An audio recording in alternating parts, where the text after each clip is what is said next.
Down লাইনে মালগাড়ি আগে থেকে বেলাইন ছিল, আর মালগাড়ির কোচের একটি অংশ চলে আসে আপ লাইনে। মালগাড়ি বেলাইনের কারণে ক্ষতিগ্রস্ত ছিল আপলাইনও। আপলাইন দিয়ে যাচ্ছিল মুম্বাই মেল, আর সেই সময় লাইনচ্যুত হয় মুম্বাইগামী ট্রেন। সেই খবরের দিকেই আমাদের নজর রয়েছে। আবারও ট্রেন দুর্ঘটনা। এখানেই প্রশ্ন উঠছে, কেন বারবার লাইনচ্যুত ট্রেন? গত 2 মাসের মধ্যে 3বার ট্রেন দুর্ঘটনা, তিনবার ট্রেন দুর্ঘটনা, আবারও লাইনচ্যুত ট্রেন। এখনো পর্যন্ত এই দুর্ঘটনার বলি হয়েছেন 2 জন বলে জানা যাচ্ছে। ঝাড়খণ্ডের চক্রধরপুরের ঘটনা, হাওড়া মুম্বাইগামী ট্রেন লাইনচ্যুত, জখম হয়েছেন 6 জন। এই দুর্ঘটনার বলি হয়েছেন 2 জন বলে খবর। শ্রেয়সী গঙ্গোপাধ্যায় আমাদের প্রতিনিধি রয়েছেন আমাদের সঙ্গে। শ্রেয়সী, এখানেই প্রশ্ন উঠছে, একটা ট্রেন যদি আগে থেকে ডিরেলড হয়ে থাকে এবং সেই কারণে যদি সেখানে আপলাইন ক্ষতিগ্রস্ত থাকে, তাহলে মুম্বাইগামী ট্রেন সিগন্যাল কি করে পেল ওই লাইন দিয়ে যাওয়ার জন্য? দেখো, একেবারে সেটাই কিন্তু এই মুহূর্তে সবথেকে বড় প্রশ্ন। যখন দেখা যাচ্ছে যে ট্রেন ম্যানেজার, মুম্বাই মেলের যিনি ট্রেন ম্যানেজার, তার বক্তব্য যেটা উঠে আসছে, সেখানে জানা যাচ্ছে যে ওইখানে, অর্থাৎ এখানে যে ডাউন লাইনটা, সেই ডাউন লাইনে একটা মালগাড়ি ছিল।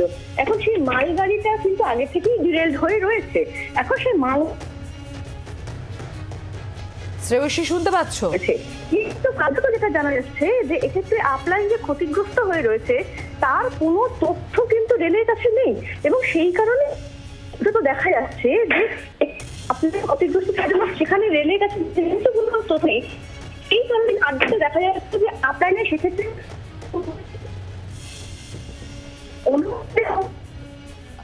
শ্রেয়সী ডিটেলস নেব তোমার কাছ থেকে, ইনফরমেশন নেব। তোমার সম্ভবত নেটওয়ার্ক প্রবলেম হচ্ছে কিছু। আপনাদের আরো একবার জানাবো, ডাউন লাইনে মালগাড়ি আগে থেকে বেলাইন ছিল এবং মালগাড়িরই কোচের একটা অংশ আপ লাইনে এসে পড়ে, যে কারণে মালগাড়ি বেলাইনের কারণে আপলাইনও ক্ষতিগ্রস্ত ছিল। এবং এই আপলাইনটাই হচ্ছে রুট হাওড়া মুম্বাই মেলের।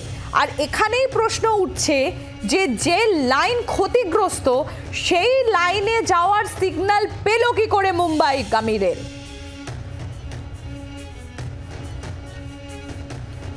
আমরা ইতিমধ্যে যোগাযোগ করতে পেরেছি শ্রেয়সীর সঙ্গে। শ্রেয়সী, তুমি যেটা জানাচ্ছিলে,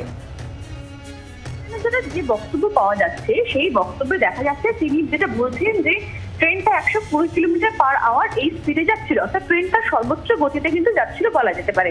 সেই জায়গা থেকে তিনি যেটা বলছেন যে আগে থেকেই সেক্ষেত্রে একটা ডাউন লাইনে মালগাড়ি ডিরেলড হয়েছিল, অর্থাৎ একটা মালগাড়ি আগে থেকেই ডাউন লাইনে বেলাইন হয়ে রয়েছে, এবং সেই বেলাইন হয়ে থাকার জন্য আপ লাইন, অর্থাৎ যেটা দিয়ে এই বম্বে মেল যাচ্ছিল, সেই লাইনটাও কিন্তু সেক্ষেত্রে ক্ষতিগ্রস্ত হয়েছিল। এবং যেহেতু সেই লাইনটা ক্ষতিগ্রস্ত হয়েছিল, সেই কারণে কিন্তু কার্যত এই ডিরেলমেন্টের ঘটনা ঘটেছে, এমনটাই তিনি দাবি করছেন। সেখানেই কিন্তু যে প্রশ্নটা উঠছে সেটা হচ্ছে যে যদি ডাউন লাইনে যে দুর্ঘটনা ঘটেছে মালগাড়িটির সঙ্গে, তার ফলে যদি আপলাইন ক্ষতিগ্রস্ত হয়ে থাকে, তাহলে আপলাইনে এই ট্রেনটিকে যাওয়ার পারমিশন কেন দিল? এবং শুধু পারমিশন দেওয়া হলো না, ট্রেনটি যাতে ফুল স্পিডে যায় সেই পারমিশনটাও দেওয়া হলো। অর্থাৎ এক্ষেত্রে খুবই স্পষ্ট যে তাকে এই মুম্বাই মেলকে এই আপলাইনে যাওয়ার যে পারমিশনটা দেওয়া হলো, যিনি বা যে সিস্টেমের মাধ্যমে সেই পারমিশনটা তাকে গ্রান্ট করা হলো, সেখানে তাদের কাছে কোনো খবরই ছিল না যে আপলাইনটা কিন্তু ক্ষতিগ্রস্ত, তাদের কাছে কোনো খবরই ছিল না।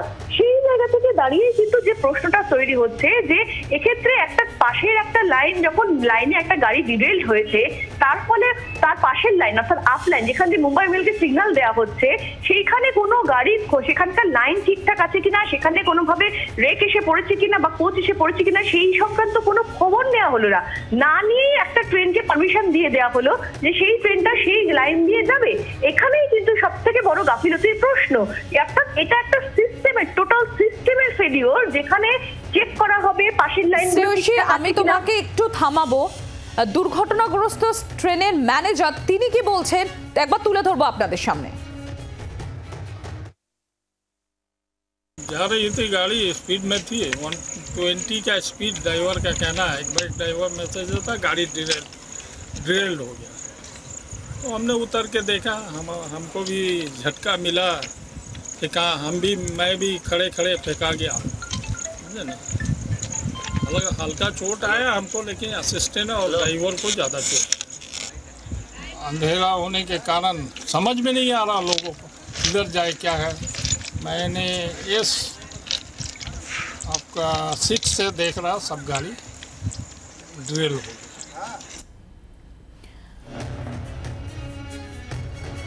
ঘড়ির কাঁটায় সময় তখন পৌনে 4টে নাগাদ ঝাড়খণ্ডের চক্রধরপুরের কাছে দুর্ঘটনার কবলে হাওড়া থেকে মুম্বাইগামী হাওড়া সিএসএমটি এক্সপ্রেস। প্রাথমিকভাবে যে খবর এসে পৌঁছচ্ছে যে দুর্ঘটনার জেরে বেলাইন হয়ে গিয়েছে ট্রেনের বহু কামরা। দুর্ঘটনায় এখনো পর্যন্ত 2 জনের মৃত্যু হয়েছে, আহত হয়েছেন বহু যাত্রী। আর রেলের তরফে ইতিমধ্যেই উদ্ধারকারী দল পাঠানো হয়েছে দুর্ঘটনাস্থলে। যুদ্ধকালীন তৎপরতায় শুরু হয়েছে উদ্ধার কাজ। আর আমাদের প্রতিনিধি শ্রেয়সী গঙ্গোপাধ্যায় যে বিষয়টি তুলে ধরছিলেন যে কিভাবে একটা মালগাড়ি যখন লাইনচ্যুত হয়, ডিরেলড হয়, তখন তার পাশের লাইনও ক্ষতিগ্রস্ত হয়। সেই মালগাড়ির একটি কোচ এসে পড়ে আপ লাইনে, আর এই আপ লাইন রুট ছিল হাওড়া মুম্বাই মেলে। সেক্ষেত্রে এখানেই প্রশ্ন উঠছে যে কিভাবে ক্ষতিগ্রস্ত লাইনে 120 কিলোমিটার পার ঘন্টা গতিবেগের একটা মেল সে যাওয়ার ক্লিয়ারেন্স পেল। এখানেই প্রশ্নটা উঠছে।